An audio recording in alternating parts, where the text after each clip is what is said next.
policies, though, that you mentioned on your website, reparations stuck out to me. Could you elaborate a little bit on your stance on reparations? Yes. So a lot of people will look at reparations and say, okay, it's just a check. It's just money. And it's more about repair than it is about just money. What people need to understand is the promise of 40 acres and a mule was broken. When the Emancipation Proclamation came down, slavery was never truly abolished. Now, the bondage of slavery was abolished, but not the treatment. So a lot of the laws that we still have, and we still have slavery listed in the 14th Amendment currently till this day. If someone becomes a prisoner, they can be, treated as a slave. It's written in our Constitution. So with that, they've been able to disproportionately, unfortunately, incarcerate certain individuals to put them back into slavery. So with reparations, we're looking at more than just money. We're looking at repair on a mental and socio-economical level. There was land that was stolen from individuals. Either they were ran off of their land or they were killed for their land. We've got incidents like Ocoee, Florida, Oklahoma, Roswell. These atrocities happened, but who was the beneficiary of the land? It wasn't former slaves. So wait, They were ran off of it. this was land that these black people owned outright. Yes. Were they the sharecropping situation where they worked for it and they owned it later, or just paid for it with money? Yeah, they were given the land after slavery. To your point, they worked for it. They paid for it. They got it. But after the Confederate Army was released by President Johnson, a lot of the former enslaved were terrorized. And they were either killed or ran off their land, or they were enslaved again, because there were slaves in Texas that didn't know that slavery wasn't a thing for almost 100 years.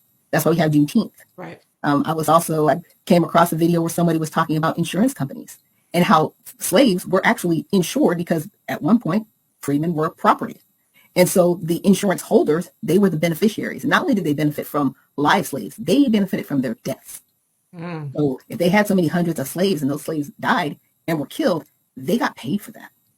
So reparations is a lot. It's a lot more than money. It does come down to an economic factor, but reparations is also about having an anti-Black hate crime bill, which we do not have in our Constitution. And it's about really recognizing what needs to occur within the freedmen community. And you'll hear me say that term a lot, because between 1865 and 1867, there was a bill that was trying to be passed by Congress. So there were individuals that were standing up for slaves in Congress, but it was shot down by President Johnson. It was vetoed twice, where there would be a freedmen bureau that would have protections at the federal level. Had freedmen been protected at the federal level, Ocoee wouldn't have happened. Yeah. Tulsa wouldn't have happened, because the protections would have been there at the federal level, where you cannot treat freed slaves in this manner. They are equal. You mean with the George Floyds and all the things that have been going on in Black? Oh yeah, yeah. So you're basically saying that your reparations. I mean, we can't go through every single detail of it. I understand, because it's just so it's huge.